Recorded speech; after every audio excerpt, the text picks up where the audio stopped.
I think that launched it. So, all right. Well, welcome everyone. My job talk. Hopefully, I still have a job. That's what it feels like. My book talk for my latest book, The Dong World and Imperial China's Southwest Silk Road, Trade and Security and State Formation. And I will explain the title shortly so you understand both Dong World and how the Southwest Silk Road works in. I took this picture from a citadel atop one of the valleys looking down into the region just in Guizhou province, but close to the area that I consider part of the Dong World that's within this category.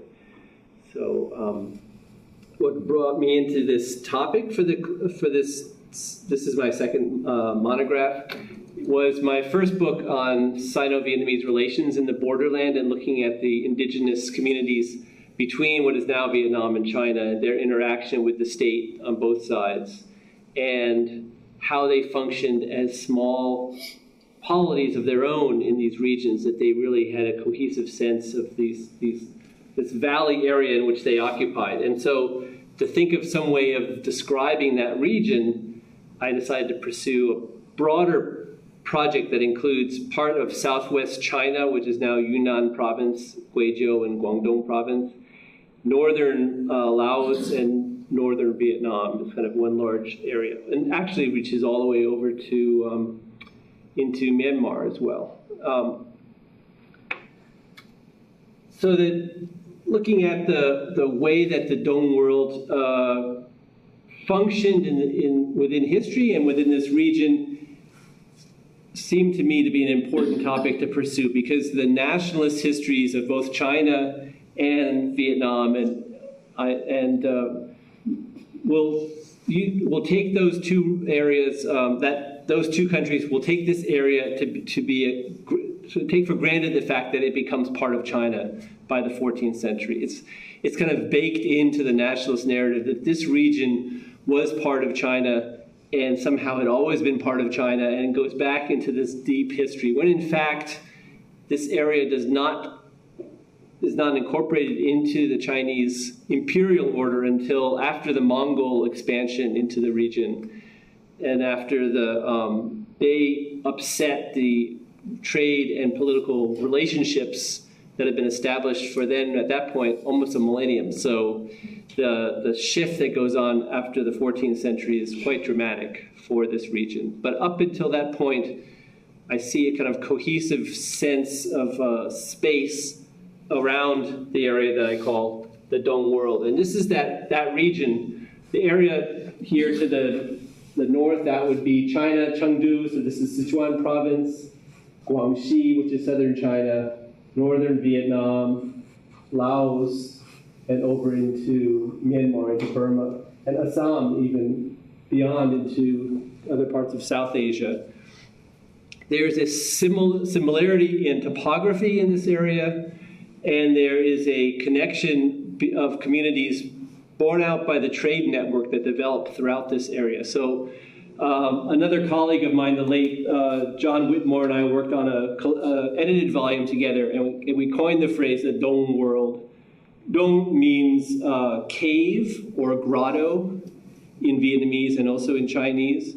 But that's not what we're talking about. These really talking about riverine settlements down in the river valleys within this very, very mountainous region throughout this area.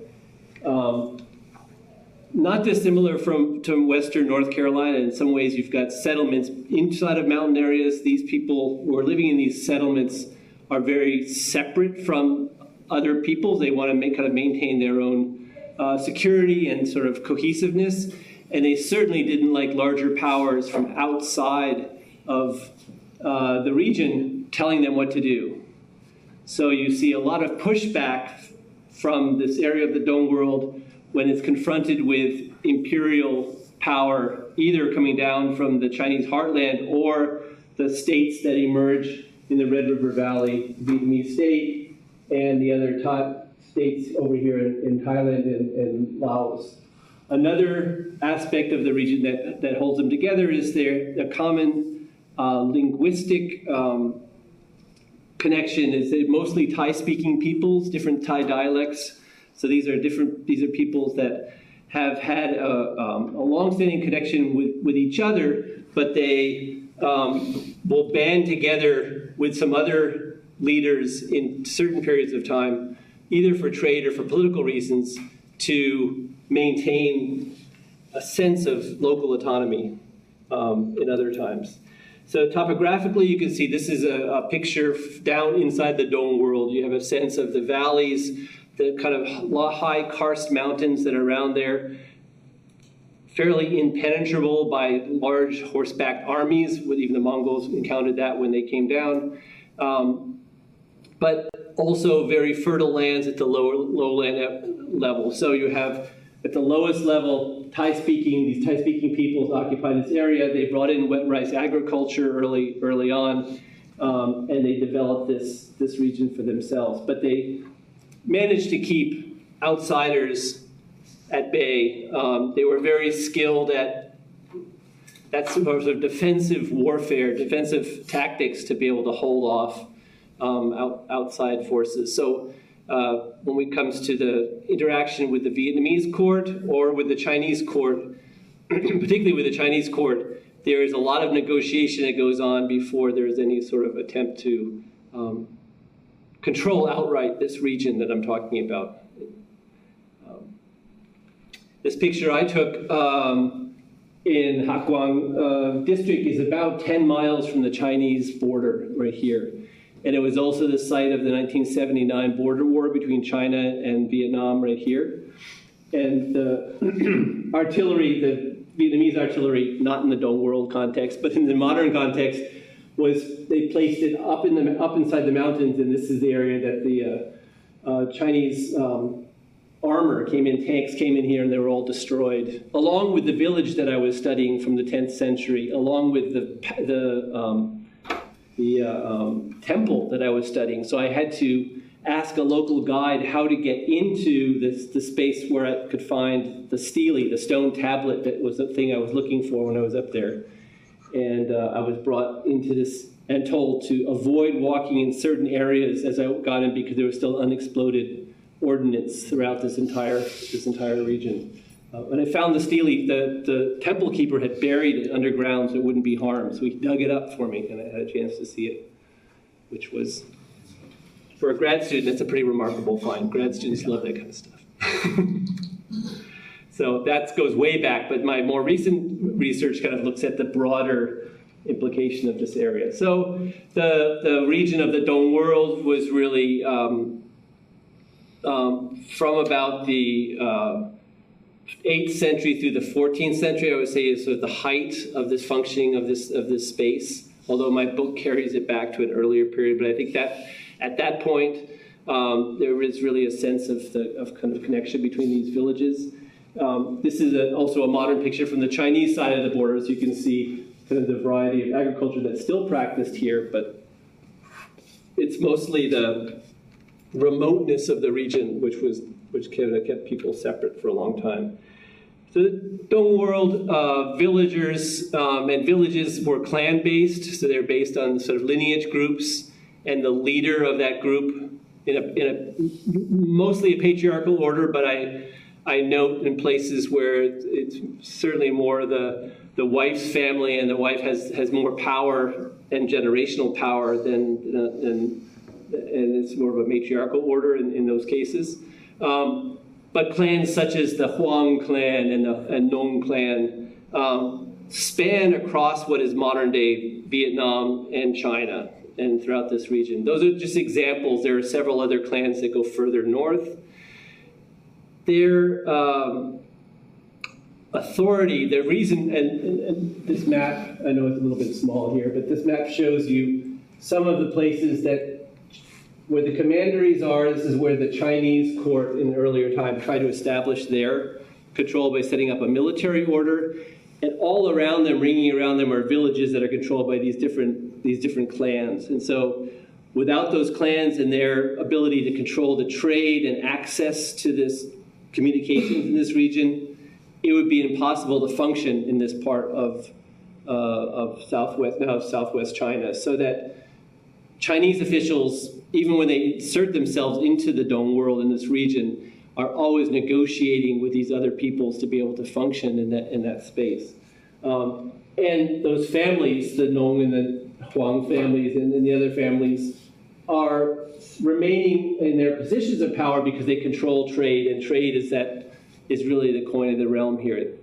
Controlling trade means controlling the authority and maintaining their political authority by their ability to provide goods and provide goods for the distant authorities from the Chinese court and the Vietnamese court, but also to provide goods for and provide for the people beneath them within this clan organization. So trade is very significant. That's where the Southwest Silk Road part of it comes in, because that will be a major route that connects the entire region together. Some examples that are still connected to the modern day, Nong Jikao, who was the subject of my first book. Here he is being venerated in a temple built, I told you that about the temple that was destroyed in 1979. This is the villages gathered together money and they rebuilt a temple that was only dedicated in 2019 when Yu Miao and I went to visit this temple. It had not been brought together until that time. And so the new temple has that stele that was buried underground in a very prominent and venerated spot, along with a whole new stele that was carved by local people.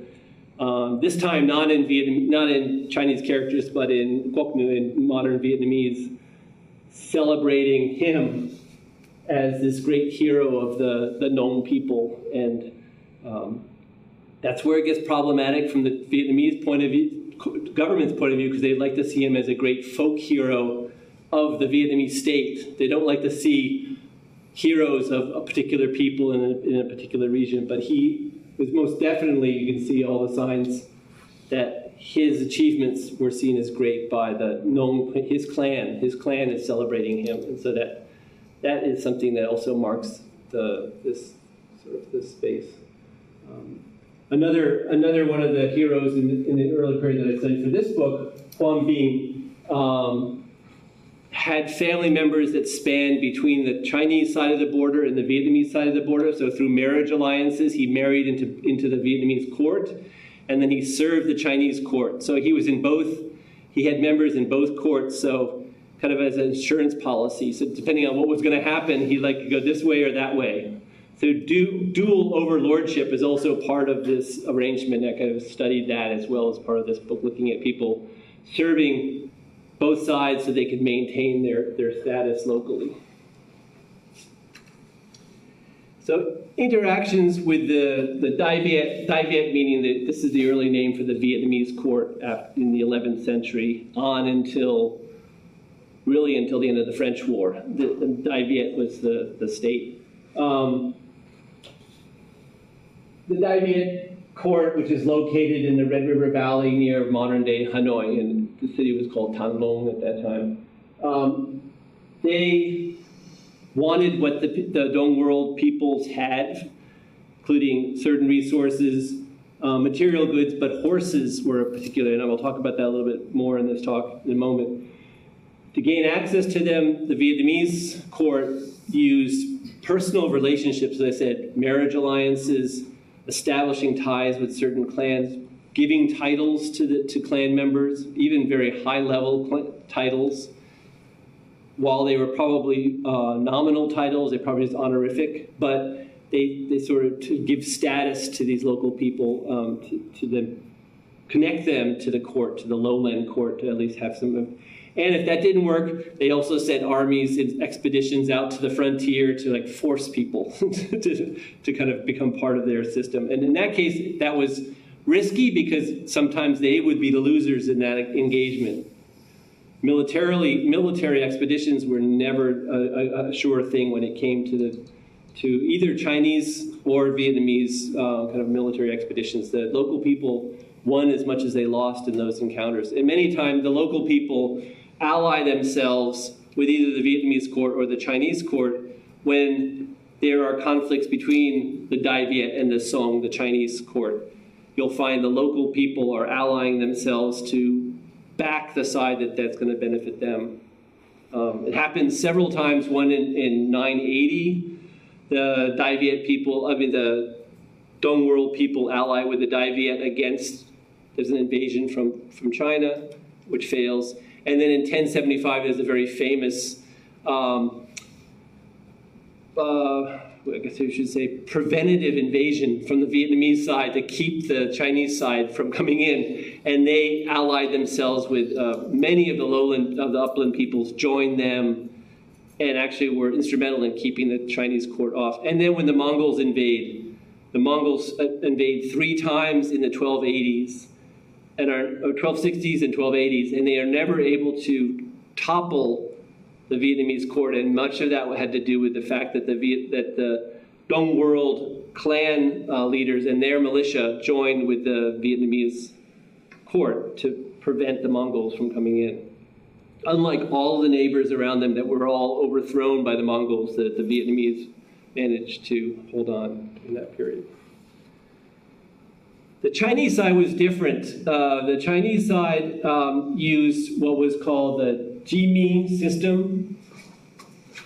Jimi system, directly translated as bridled and haltered system, which was to guarantee self-rule for local people, these Dong World chieftains, guarantees local rule in exchange for goods that were given as tribute to the Song court, and also guarantees that they would allow their militia to be used by the Song authorities if they needed for bandit suppression and for other activities. And this is what the chapter I have on the Song is filled with frustration on the part of the local Song officials, because they said, this is what we got ourselves into, and these guys are not doing what they're supposed to do. They're supposed to be on our side and do whatever we say, and it turned out not really. They would do that when they wanted to, and when they didn't, they would turn against the Song. And so the Song had a lot of difficulty managing that relationship. So some officials like Cao Keming is an example from my text about somebody who was really frustrated by this side. Another official, Wu Jin, would say that whenever groups of these militia got together, particularly when they came to trade with us, there'd always be a fight and someone would die. We could never get over this, and I'm so tearing my hair out, essentially, is what he's saying, about what I'm supposed to do about this, because we can't control the situation. And so his notion of what was supposed to be sort of submission to imperial authority was definitely challenged.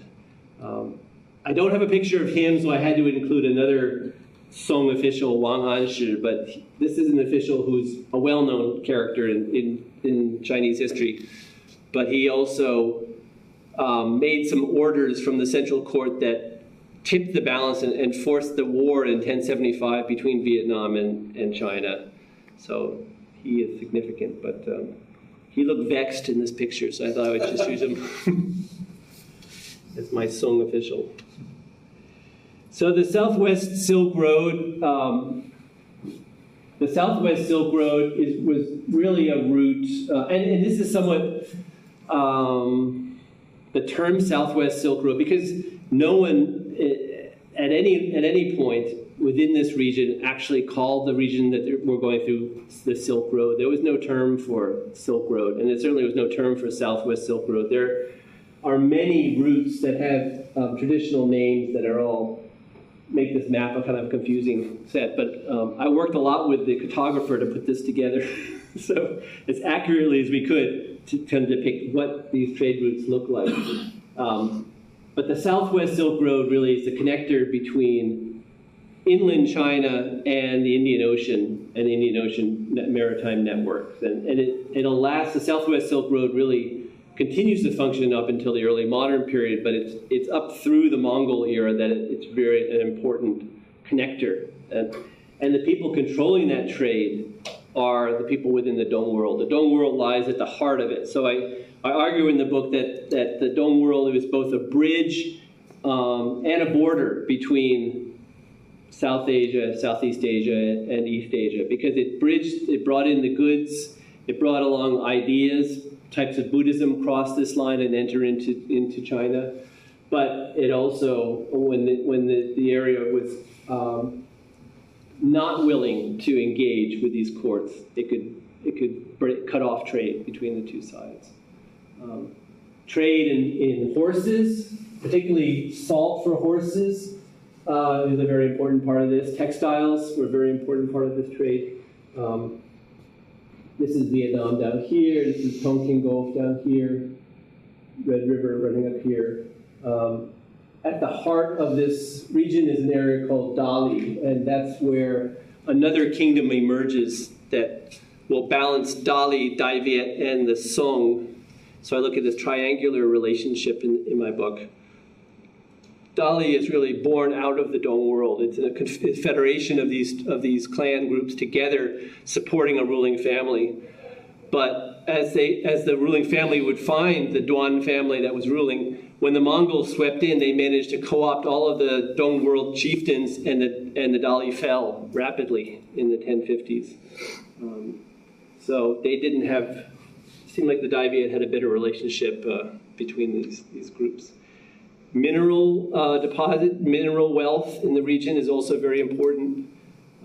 Gold, copper, tin that was being mined down in the frontier between Vietnam and China of today are important for the Song. And so they have to maintain a relationship with these people because they want to have access to these goods.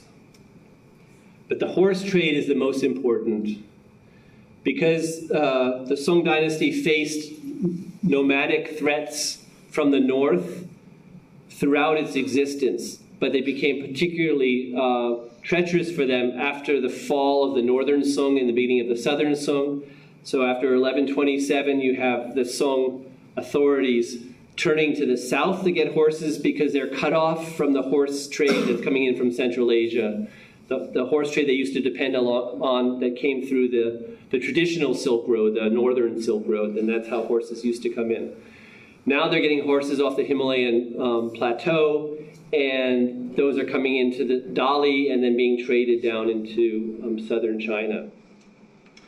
And the horses are coming for both the Song and also for the Vietnamese military.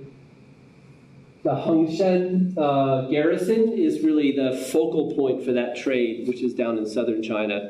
And so part of my book focuses on life around this particular garrison and the horses that are coming in. Again, Song officials are constantly complaining that the horses are inferior quality at inflated prices. It seems like that's a common refrain in different places.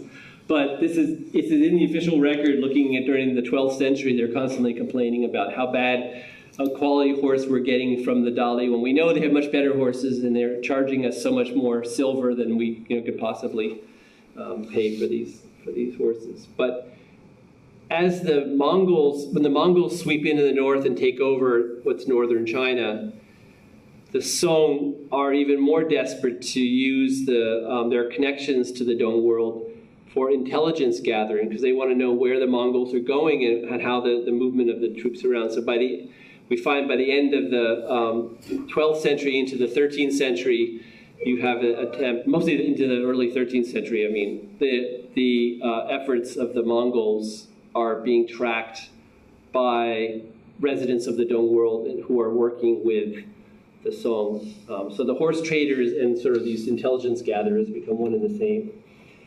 But the Mongols sweep in, as I said, they take over the north, they topple Dali, which is right here. Kublai Khan himself organized this expedition, so he's the one who sent the people to actually overthrow the Dali kingdom. His intention then was to work his way into the soft underbelly of the Song. That's what from the sources, how it's described.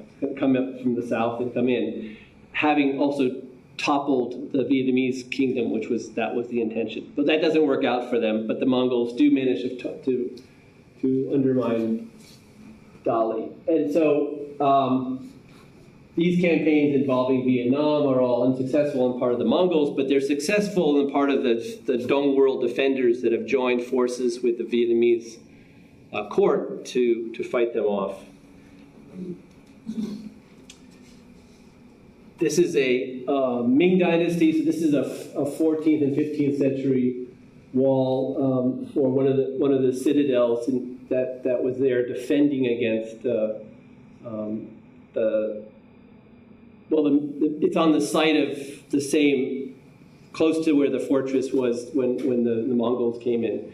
I wasn't able to gain access to the actual original site of where the Mongols were because the highway had been shifted, and so they decided I wasn't permitted to go into the space where it was off limits, I guess, to foreigners for a while. So I wasn't able to go into but I was able to visit the Ming site. So this is still original Ming architecture for the city wall.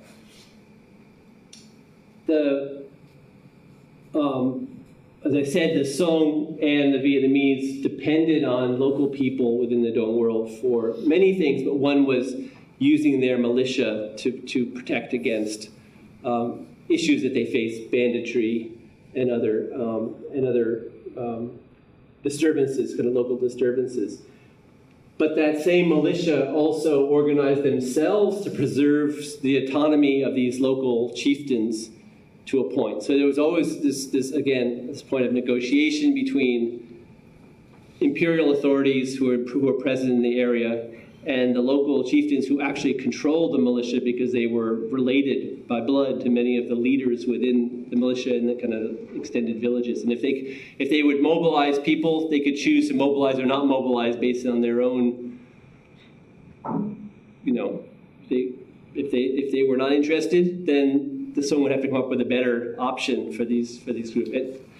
The solution on the side of the Vietnamese was, as I said, marriage alliances, which made it more difficult to say no, I think, in some ways. But the historical record doesn't really give you a clear picture in that case.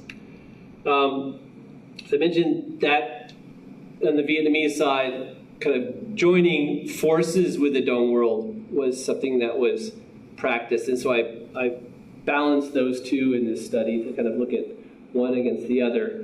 And it does seem, specifically the success against the Mongols showed that the Dong world was part of a larger network that the Vietnamese leadership was able to at least cooperate with, not necessarily co-op, but we were able to cooperate with in an effective manner.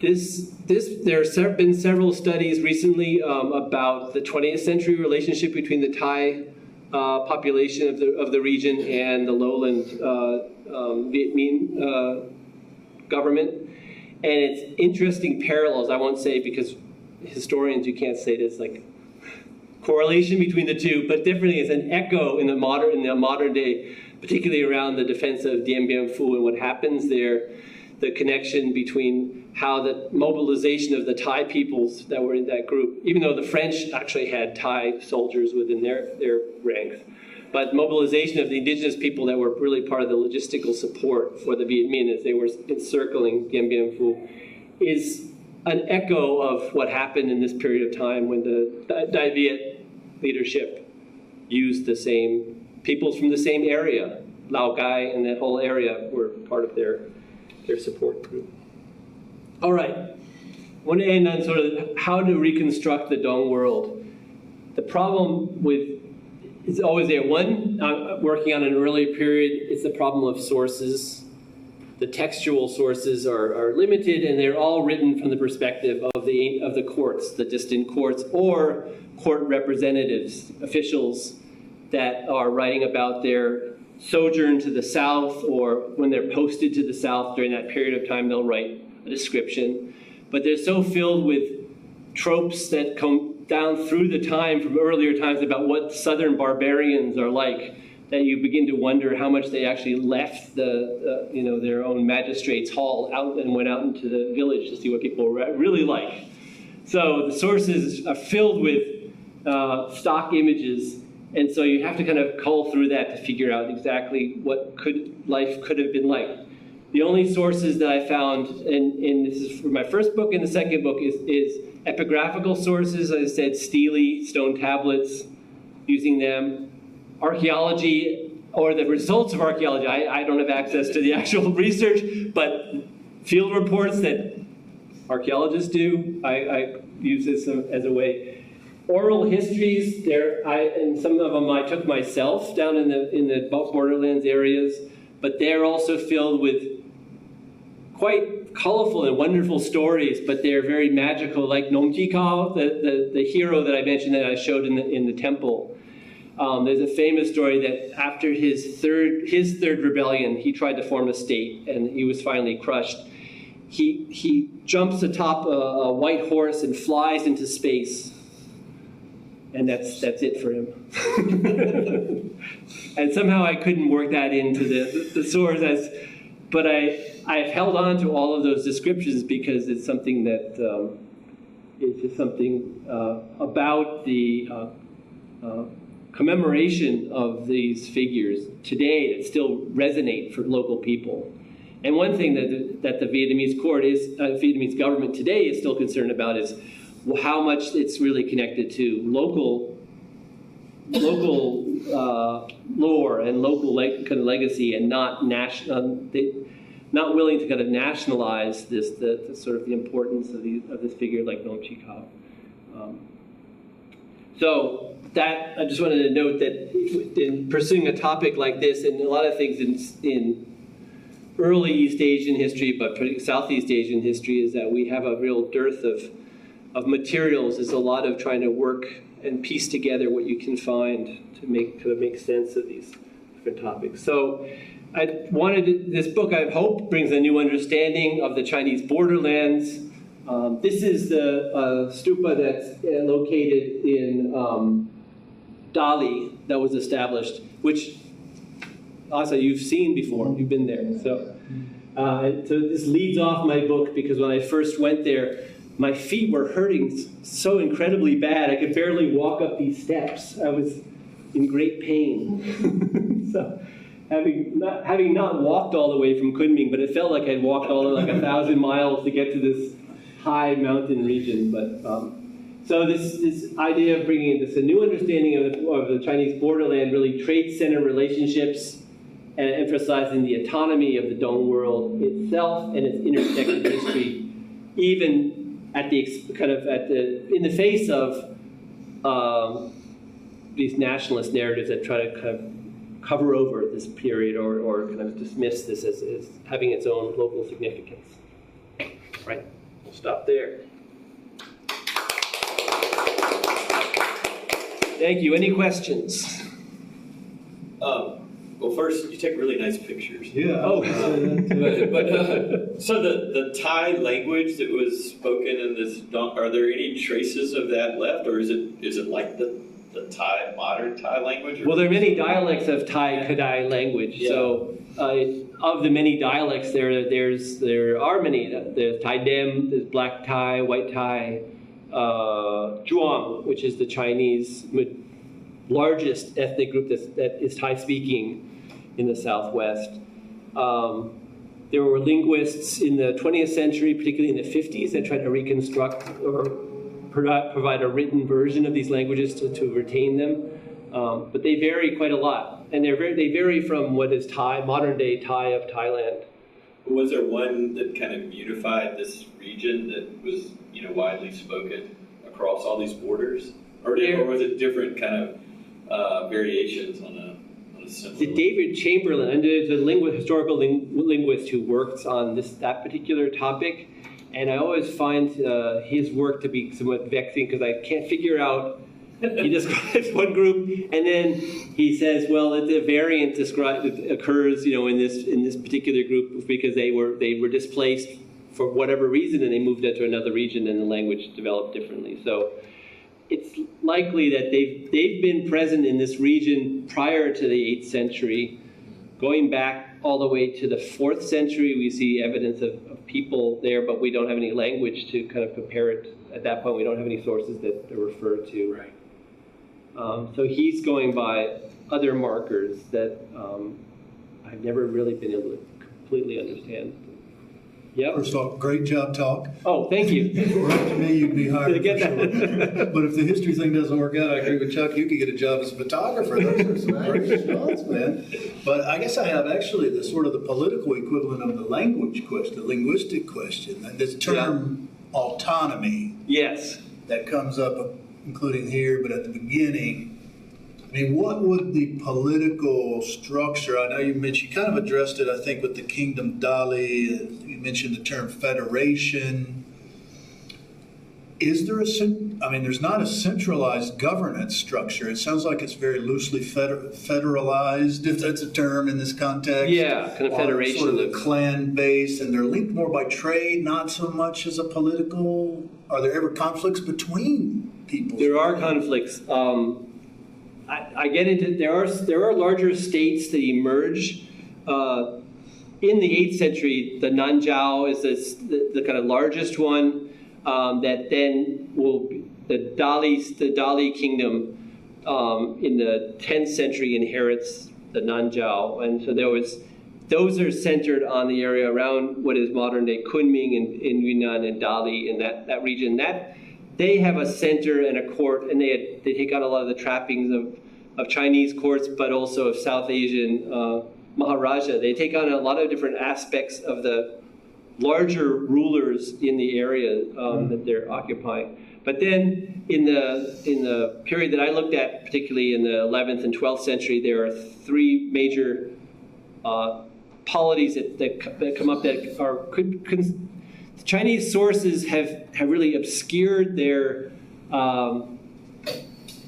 dimensions of what these kingdoms, the kind of their power, their authority. But it looks like they're fairly large, and they occupy the areas around Guizhou, and one of them is in Yunnan province. One is called the Siqi Kingdom. One is called the Luodian Kingdom, which is also known as the Ghost Kingdom from the Chinese point of view. And then one of them is called the Temuo Circuit. And so these had a sort of center to them, and the Song, when it wanted to get horses from Dali, had to go through them. They were like the brokers. And so they added on, what they wanted. So these value-added products coming in, these horses. These guys were the ones who traded them. So they kind of kept the Dali at arm's length. And the Song relationship with the Dali kingdom was pretty distant. But beyond that, they're even smaller. What I'm talking about in the Dong world is that there are very small village-sized polities that exist there. Where all this fits in, because this is an academic audience, I'll say there was already an argument. Jim Scott, does anyone know at Yale, who recently passed away? Jim Scott wrote a book. Anthropologist. Yeah. I think in the spring, I think it was. But he wrote a book on Zomia, on anarchism, his notion of anarchism. His region was exactly the region that I've just described here. And I had already started my research on this area. I did not find that to be a convincing argument that this is a shatter zone of anarchic space.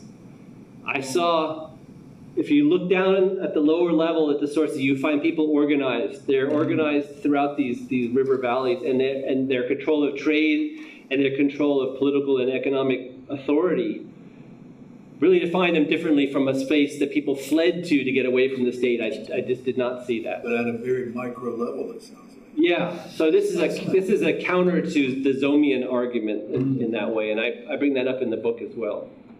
So, I don't know if I have a showdown with the Zomiists. So I have 3 questions. Yeah. One is the archaeological version of these 2 questions. That is, so within this frontier zone, so you kind of have these lowlands and uplands.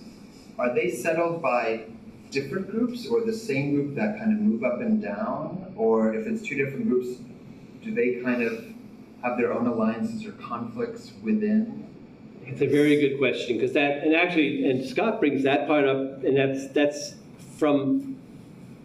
is still the case that people are settling by elevation. So at the low level, these are upland but river valley regions settled by the Thai-speaking peoples that I've mentioned. They become sort of the center of these Muang, kind of the Thai states. You go a little bit higher up, you have the Miao people who are Hmong when you go further south. And they're settling, they're less connected to sort of settlement because they're being displaced by the lowland Thai-speaking peoples. And then you have the Yao and some other peoples that are living beyond that. And it's sort of a stateless area beyond that point. I mean, people, they never organize through the modern era. They don't organize into a state in the same way. In pre-modern times, they're the ones who are also being pushed out by the lowland people. So there is a conflict between these different groups by elevation in that way. And so higher up, you don't have access to the wet rice agriculture down, so there's more dry rice broadcast agriculture, Sweden agriculture further up. So more complicated. Which kind of leads into the second one, which you already began to answer. If we, in this kind of subfield of frontier studies or borderland studies, how might you characterize the space? You started to answer it by way of disagreeing with Scott. Yeah. But in a way, might you say, is it possible from the sources to extract that this frontier region and its people, in a way, define themselves by these central courts? Or do they see themselves as kind of different and not belonging to either?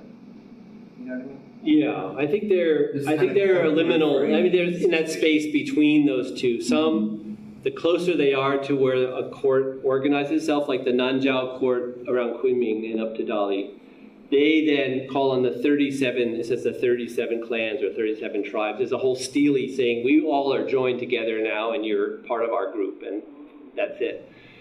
But beyond that space, there are still settlements of people, and many of them, again, because they're tied to the leading clan and generally the patriarch of the clan, and that their allegiance is to that person, even if they're not related. In some cases, families are connected to that clan because they're the leader in the area. And they also have religious practices that set them apart from the other peoples as well. So, and they also, in the case like Nom Chikao, he is deified after his death fairly quickly because they find temples devoted to him and described in the sources, within a century or, at least within 200 years of his death, you find temples devoted to him. So the deification of certain figures is something that's going on that separates them from the imperial cult. I mean, imperial culture is not going to allow you to do that because the Son of Heaven is supposed to be the most important figure. You don't go around creating other people. But they're not participating in that. They're participating in some other order. So my last question is about the Silk Road thing. I think most of us are more familiar with this northern one. Yeah. And I don't really know anything about the southwest one. And so this time is also high trade for the Islamic world, the Abbasid Empire and the Fatimids. And the running kind of idea is either they went to India from the Islamic world, or they sailed around, but if they sailed around, they went through the Straits of Malacca, which would put them, but you were describing this kind of route from the Dong world to the Indian Ocean. Yeah. Bay of Bengal. Which seems a different route, which is fascinating. It's another route. I mean, these kind of maritime to overland connections throughout this area. There's one that's coming up through here. It's a route I've never heard of. And you have Pagan. You have a Burmese state that's been is in this region, and they're connected now to the Dong world through this trade. So you have descriptions of trade that passes through this area, then over to the Irrawaddy River. Down here, that's mostly where I see the connections are, kind of closer to the Chinese border, but over to this side, that's supposedly over to the Ganges, that there's sources that describe connections. That's amazing. It's sort of this eastern side of India, and then kind of, because the Malacca route would just overshoot it out. Because that trade's coming up Yeah, here to it would be Guangzhou. way over there. It was called Nanhai back So then. that's a totally different route that nobody talks about for the Islamic world, which presumably that is part of the business partners. I mean, I would, yeah. You have to look in. yeah. If they're trading in horses, which would not be something that That's traders would need. Middle East, Yeah. But they're also trading in species that have silver, gold, tin. It's coming out here, and then local products. The first story of the Southwest Silk Road goes back to the Han Dynasty when you send out Zhang Qian, who was sent out by the Han Emperor Wu Di to kind of look for the horses to fight against the Xiongnu to the north. He finds when he's over here in Bactria, so he's over in Afghanistan, modern day Afghanistan, and talks to local merchants, and they're trading in goods that come from here. And he asks, how did they get over here? And the merchants say, oh, they came this way. They came up through here. In that case, that was bamboo and brocade, a type of brocade that comes from Sichuan. Yeah. So that's back into the 2nd century BC. Yeah? So you said that you had some oral histories. Were you the one that conducted the oral histories, or have been interviewed? I had two versions. One, for my first book, I went up to the region when I was still a graduate student. I went and collected histories from an older member of the Cultural Bureau who was in Vietnam, who was in Cao province up near the border with China. And then I actually collected the stories that he had collected from local people about the figure Nom Chi Kao that I just talked about. His mother, who was also who the Chinese authorities had labeled a witch because they didn't know what to do with her being so powerful. So this seems like a perennial thing that goes on. Like, she's too powerful, so she must be a witch and she eats children. So they had all these stories about that, which I think neither bear out in the sources. But anyway, they have they had lots of legends about them that were collected as oral histories. And then I went back in 2019, we were back in Vietnam, and I went to the archives, the former French archives, which is the site of the first archives now in Hanoi. And they had collected sources from the 19th century. A Nguyen official had gone into the borderlands. A Vietnamese official had gone and collected stories about local people, including figures from my period. So I had some 19th century oral histories collected by this Vietnamese scholar, which I hadn't known about. And so that was fun. And so the White Horse story comes from that period, that he had collected that story. Right? Yeah, this is sort of tangential, but I was hoping to tap into your brain here because it's something I've been thinking about recently because something your friend sent me. Nowadays, at least in my purview, I would sort of categorize Myanmar as like functionally a failed state.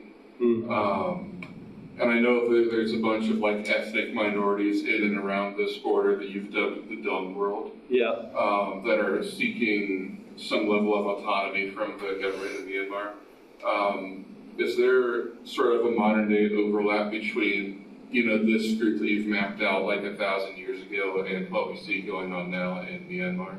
Well, yeah, I think I hesitate to bring it all the way up to the modern day, but I also see that local identity and local kind of corporate identity of these groups and ethnic identity of these groups is not dissimilar to this early period of kind of these areas being separated. And certainly when you bring the modern nation state in there and throw down a border and say this is a border between the two sides, it doesn't work. It doesn't work to the south because the people are living on both the Vietnamese and the Chinese side. They're connected to each other. Even in the worst of times, they were going back and forth between the two sides. And so I think in the case of Myanmar, because of the central government's antagonizing of so many of these groups, particularly the Hua and Shan and Karen peoples, then there's no way, I just, there are other factors that are involved in that breakdown. It goes back to a lot of things that happened with the regime. But yeah, it looks very similar because they're within the scope of what I call the Dome world. Then you have like the later Buddhist versus Islamic. That wouldn't be happening now. Yeah, no, not here, not yet. Later, yeah. There are a lot of regional tensions that come up. That's true. Good Can you say a little bit, what are the steles that you refer to? I'm not familiar with those. Stele are like stone tablets that are erected for commemorating something big. So they're like historical markers or something? That's what they sound kind of like a historical marker, but That's they have a whole text. Like there's a temple of literature in Hanoi, and as there are throughout China, and those are all the Confucian temples, kind of devoted to Confucius. But it's also where people take the exams. And so this one type of stele are the whole huge tablet, and it lists all of the people who were successful in taking the exam. From in this case going back to for Vietnam. It should go back to the 11th century, but I don't think they have steles all the way back then. I think from the 14th century. But temples, when someone like I had mentioned Nom Chi Kao being deified. People will carve into stone the history of that individual and their achievements, and then at the end we'll have patrons of the temple will be listed, carved into the stone to show that they've given, to have this happen. So Buddhist temples throughout China have these stele out in front of them. Okay. Bridges sometimes have stele because you have patrons of bridges, and often they were built under the auspice of a monastery. Milling grain and building bridges is something Buddhists do throughout China, throughout East Asia. I think it gets generalized, but it's certainly through China. So certain groups commission the creation of these kind of it's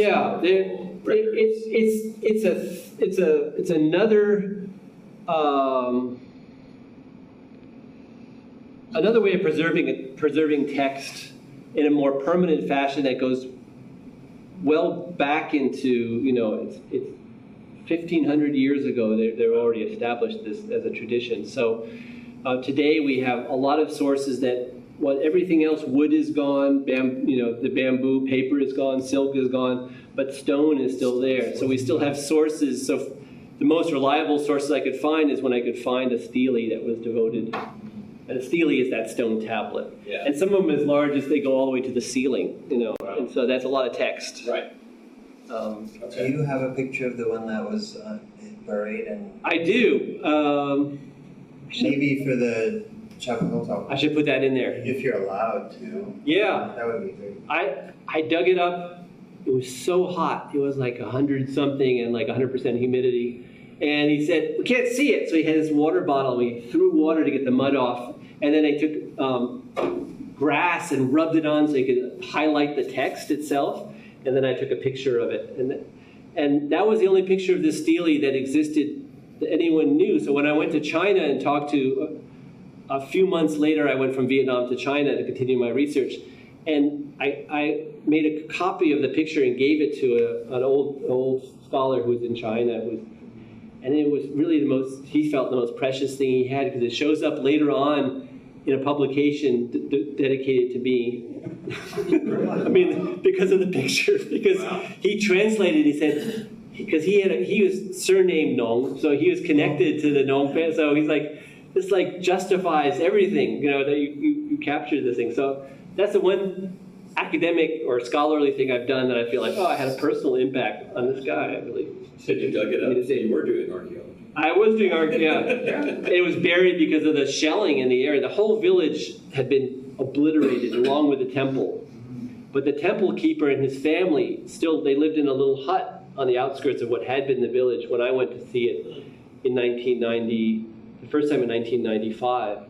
And then he showed me how to get there to dig it up and pull up the stone, because he had intentionally buried it in case war broke out again or something happened. He didn't want to have it destroyed. But now the temple, I have a picture of that stele is now in its own place inside the rebuilt temple. So they didn't rebury it? It wasn't reburied, no. They put it's on display now. And then they have next to it a Vietnamese stele commemorating the stele, like commemorating the building of the temple and the saving of the stele.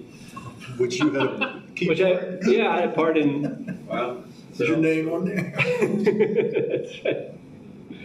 But the person who brought me back there was one of the people I had interviewed earlier. Yumio and I went together. He brought me back to show me, look, now, like, you saw it when it was completely gone. Now, look, it's been rebuilt. And then he brought me to another site. This place was being torn down by the police because it was the temple devoted to Nom Chikao's mother was being constantly torn. It was a temporary temple, but they had a lot of devotees who were going to the temple. But the police were constantly tearing it down and tearing it down. Now it's a permanent big temple as big as this room practically. And local people contributed to that as well. So he brought me as well. Mr. Ding brought me there to show that. I said, look at this. So it was like a reunion tour for me of all the known things. And we went back in 2019. And then COVID hit. I was going to go again in the spring. Yeah. So this project was put on hold. You know, I was coming out of my department head stuff and then going into like, oh, do research and go on. And then like, no. So this book was completed in my basement. Like all of our stuff at that It time. was completed, that's what matters. Yeah, but I was like scared, like, is it going to get completed? 'Cause I managed to get through email people to confirm things that I needed to confirm, but I would have been nice to go back to that archive where I saw those sources. So I have a whole different project in mind now. I'm doing a completely different project on exile literature. A scholar who was exiled because he backed the Mongols when they came down into the south. And he backed them, and they lost. And so he had to flee with them, and he never returns to Vietnam after that. He writes a history of Vietnam from exile. So I'm going on to looking at that right now.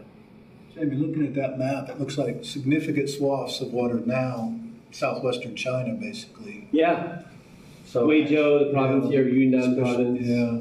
That's And all. those are the, you know, and the, fast forward and look at the question you asked, the 20th century, in the 1930s in particular, there were major regional differences, of course, between northern and There's southern a huge China. warlord here Yeah. right after the 1911 revolution. Who said they wanted this whole area to be separate. So I wonder if, I mean, I'm asking actually, if some of those regional differences in terms of land ownership and things like, in comparison to the north, is that a holdover from this much earlier period, or is that something that totally unrelated, separate? I think after 49, Beijing paid little attention in terms of development, investing in this area. They hesitated to do that because they got into sort of a hornet's nest to go down and like, they didn't want to enrich this area. They kept it poor up until well Is this into where the dam is not far from there, right? many dams. Yeah. I mean, the big one with the three. Oh, Three Gorges is further. Oh, okay. Further up here. Not exactly. But there are many dams. Actually, many of them were built during the Cultural Revolution. They put up lots of dams that then catastrophically collapsed afterwards and killed a lot of people. But that's what they've also done that in the modern day, dammed up, because all the major rivers of Southeast Asia come out of the Himalayan plateau and come down here. Right. And so the Chinese government at this level dams them up for hydroelectric power, and then further south it's affecting fishing, it's affecting water travel, transportation, it's really messing things up for. And I asked you that, back up to the very first slide, was your book cover, right? Yeah. And just one last quick question of curiosity. I noticed there's no dates. And was that your choice? Oh, the press changed my title. I This was wasn't my original I title. wondered if that was the press or I had did a you different have title. dates on there? What were the dates? Well, 8th to the 14th century. Yeah, which is what one of those slides said, yeah. Yeah. That's what I was curious about. Yeah, that's what And I the press said. said no. They said the same thing to me, by the way. Very different dates. But no dates. They said keep them They off. said dates are not marketable. But people don't like dates. That's what they told me. History without dates. We need dates. Talking to a bunch of historians. I know. But yeah, they're gonna leave the dates open. Well, thank you for coming. Thank you. Thank you. I have a chance now to do this again.